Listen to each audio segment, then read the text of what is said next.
How to set up dual monitors Windows 10 is the topic of today's video. If you're new to the TutorialTucker channel, please go down below and hit that subscribe button, I really do appreciate it, and then go and leave a like as well.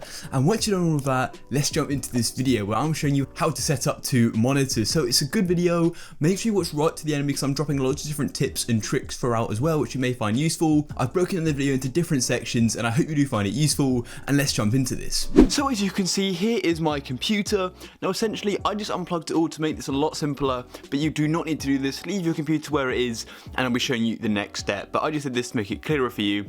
So make sure you've got your computer ready and let's get into this. And the next step to do is go and look at the back of your computer. Now, as you can see, currently I've got nothing plugged in, and I wanted to explain to you about the different ports on your computer. So probably currently you most likely will have a monitor plugged into your computer. Now, as you can see, there are different ports. Here are the output, video output ports from your motherboard here. Also, you've got the output video from your graphics card. Now, this will depend in which you're currently using.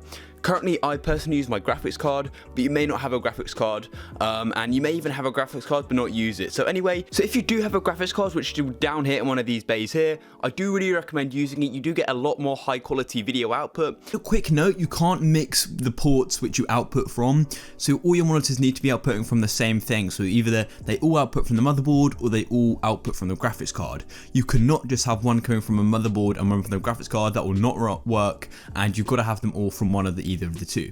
So on this graphics card there are 3 DisplayPort outputs and 1 HDMI. So personally for my 2 monitors I have to go and use 1 HDMI output and then I have a DisplayPort adapter to VGA. So let's get into sorting these cables out. So you need to find 2 cables which are going to fit your monitors. So some monitors have only got VGA, some have only got HDMI. So make sure you got 2 cables which are going to fit in both of your monitors. They can be different.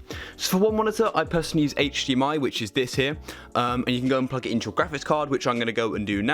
So this simply goes in here just like so. I'm going to slot it in and you want to gently push it in until it's fully in and it doesn't go any further, and then you go and put the other end into your monitor. This end I'm now going to go and put into my monitor, and we can then go and do the second monitor cable. So like I quickly said a minute ago, I actually have to use an adapter because I have a VGA monitor and I only have DisplayPort slots left on my graphics card. So this is what I have. It's simply got a DisplayPort cable here, and then it outputs to a VGA.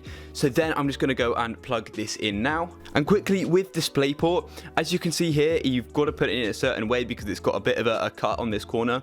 So it just got to fit into a certain way on your graphics card.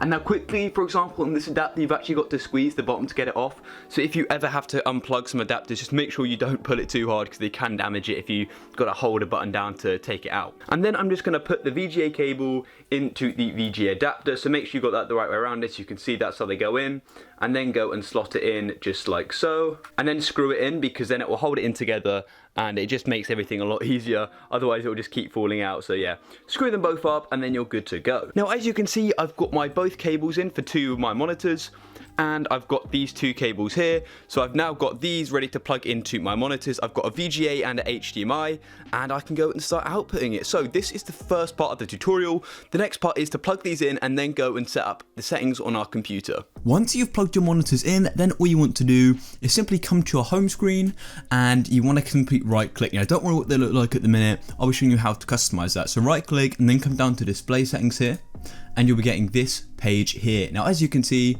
I'll make this a bit bigger. This should show your displays. If some aren't there, simply click detect and hopefully it will detect another. As you can see, mine 2 are here, are detected. Now the first thing you want to do is make sure you select your main monitor.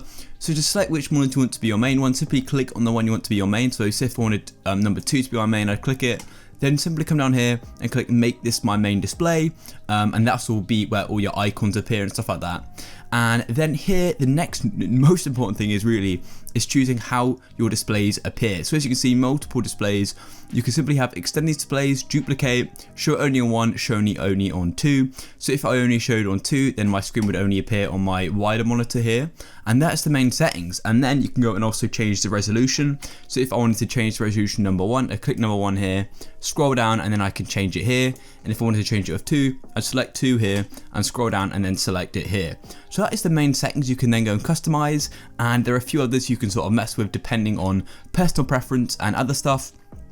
If you've got any other settings as well, you probably will be able to change these in your graphics card drivers, so you'll need to make sure you've installed these, but most settings can be changed in your Windows display settings, which is this here. So yeah, I hope this is useful, and yeah, I think that's the full video. If you have found this useful, go down below and hit the subscribe button, I really do appreciate it, and go and leave a like as well, and yeah, have an awesome day. I'll catch you in the next one. Peace.